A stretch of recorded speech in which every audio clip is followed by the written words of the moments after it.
is that us, the voters, did not ever vote for a northern liberal Democratic president. We hadn't done it since JFK. That was just a rule. You do not vote for McGovern. You do not vote for Walter Mondale. You don't vote for Dukakis, and you surely don't vote for Kerry. Nobody did. They lost. If you wanted to vote a Democratic guy in, you had to have a Southern accent. LBJ, Carter, Clinton, even Gore got away with it. That was the rule, because everybody didn't trust that group. They thought, you know what, they'll talk conservative, but they'll come in with a big state, and I don't trust them. If they're from the South, okay, especially if there's a third party like Perot, they can kind of squeeze. Clinton squeezed in, never getting 50% of the vote in 2 elections, you had third party Southern accent.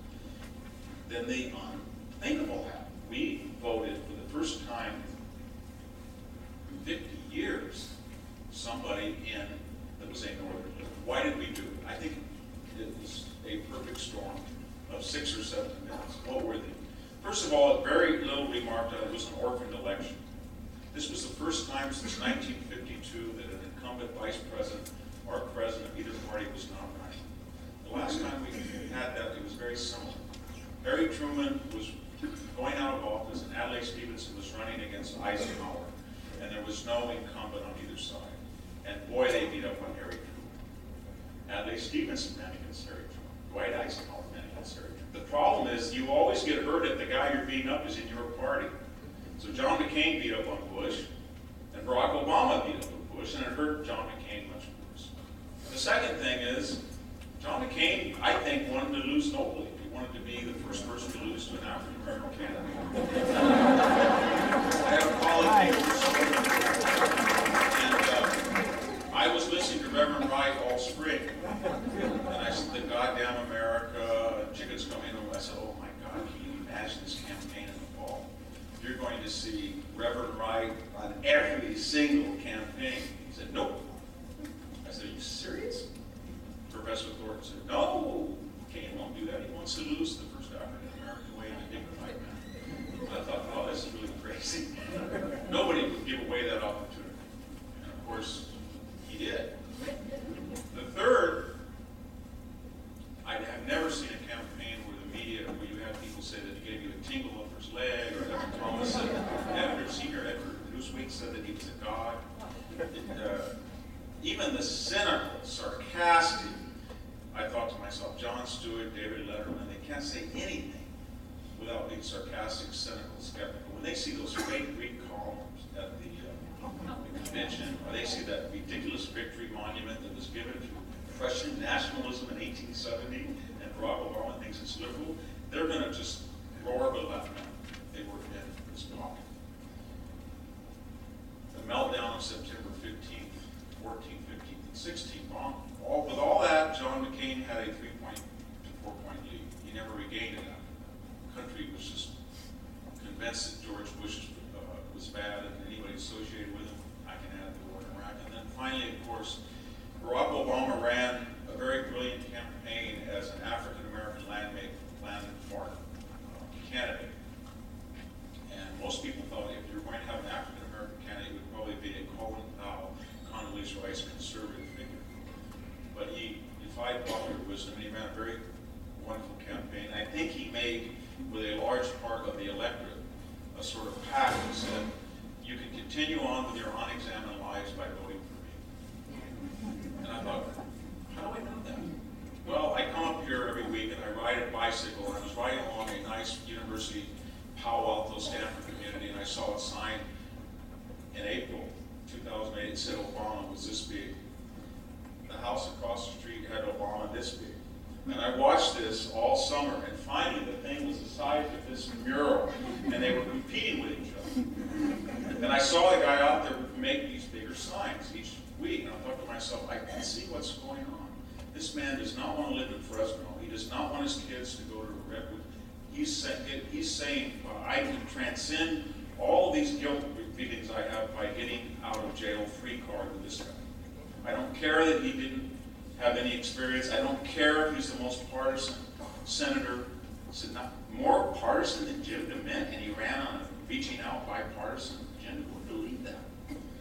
care about anything, he does something for me, psychologically. He says to me that all of my apartheid existence is okay now, because in the abstract, I can vote for somebody that gives me expiation. Not for not everybody, but for a large number of people, that was true. So you had 6 or 7 events happening in sequence, and you got somebody that we never get, a Northern Liberal candidate as president, and he unleashed his agenda. And then you had chaos. Because the agenda that he unleashed, the stimulus package, the takeover of private enterprise, the Obamacare, the foreign policy to go on, was postmodern. And more importantly, it wasn't just liberal, it questioned the very basis of American political thought and economic theory. It used to be that when people made $200,000, people thought, you know what, life's not fair. They'll have some taxes, but you know what? Maybe they're lucky, maybe they're healthy, maybe they inherited. Maybe it's supply and demand, maybe they have more expertise, maybe they have more people under their control. That's what life's about. And we'll have taxes and we'll hope that they give to the community, the church, and that was pretty much live and let live. But this new idea is basically questioning why somebody makes $200,000. And I'm saying, I'm being literal now. If you're a doctor, you lop off limbs, you take out tonsils, you jet into the Super Bowl. You can't sit in the car. You have to punish your enemy. This type of rhetoric, we hadn't seen it in a long, long time, since the 1930s, because it suggested that people who made a particular salary didn't deserve it. The money wasn't there and they were suspect. They had done something nebulous or wrong or even amoral to get what they had, and therefore it was the government's duty now not to ensure an equality of opportunity where we all start out the same. We may not end the same, but life's not fair. We hope that people who end up better than we do have some sense of charity. But we're not going to force them, because we know where that leads in the 20th century. The corpses pile up quite highly. But this new idea said that we're going to have an equality result, and I'm here to enforce it. That was a radical idea, which, in conclusion, where does this all lead? It leads to the most important election of my lifetime and your lifetime in 2012. I wish I could say that I was optimistic. I will remain optimistic and continue to write. As my Chicago Tribune editor said today, if you mention the word Obama one more time, I don't want to syndicate this column. Because I've been writing quite critical things about him. But everybody points back to 1977 with Jimmy Carter. And they say this, well, you know, Carter's foreign policy, just like Obama, he praised human rights. He said that no soldiers would ever die in his tenure. We have to get rid of our inordinate fear of communism. We're going to subordinate, pull all the troops home, subordinate U.S. Prerogatives to the UN, and look what happened. It took 2 years, they sized the SOV up, and bam, China invaded Vietnam. Afghanistan was invaded by the Russians. Communists in Central America, radical Islam, took the hostages, a mess. Everybody called in their chips. Then we had stagflation, high interest, high inflation, high unemployment, and they got rid of it. Well, there's kind of a problem with that his popularity was higher than Ronald Reagan's until 3 weeks of the 1980 election. Probably 2 things, the inability to beat Reagan in 2 debates. There you go again, that sort of thing hurt him. Reagan didn't break through that election for the last 10 days.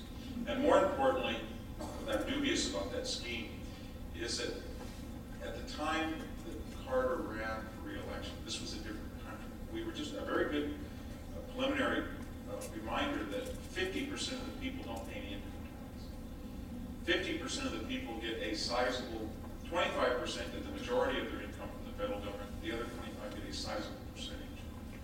And revenues are now, in the last 2 months, going out at a quicker pace than coming in.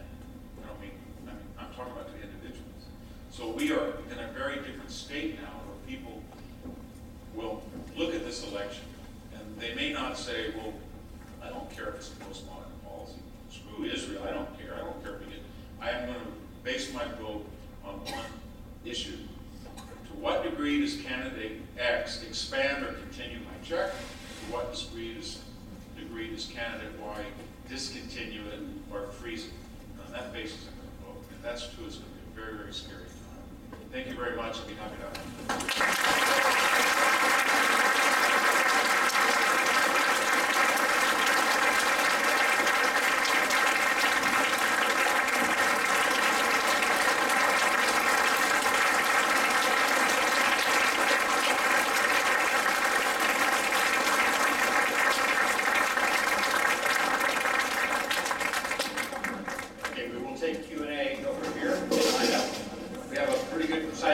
tonight, so there'll probably be a lot of questions. I really encourage you to ask a question. No speeches. Just ask a question. Let Dr. Hanson respond. So we'll take them in order and again make a point quickly. Yes. My name is Thomas. I was wondering what you think is going to happen with Pakistan because of what's happened in the last 2 days. Wasn't that weird in Pakistan that we find out that Osama bin Laden is not only in Pakistan, not only near Islamabad, but his, quote, compound is about 800 yards from the Pakistani military academy. So what are we told by both Republicans and Democrats the last? We can't break relations with Pakistan. Why? For 4 reasons. One, they have 90 nuclear weapons, and if they got really mad, they'd outsource it to a terrorist group. Okay, that's something to worry about. Number two, we need their help in Afghanistan. Number three, well, there's a bad Pakistani government, there's a good one. Sometimes they hurt us, sometimes they help us grow up, mature. We can use both. And four, they have a big problem, a bigger problem than we do.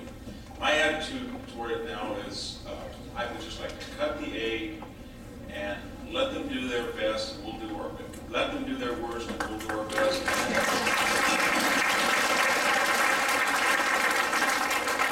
There's one redeeming feature. On their border, they have a 1 billion person English-speaking, capitalist, democratic, and a very strongly American Indian. I would not want to be in the lost My attitude would be I would outsource Pakistan and I would outsource Afghanistan to India. I said, you deal with it.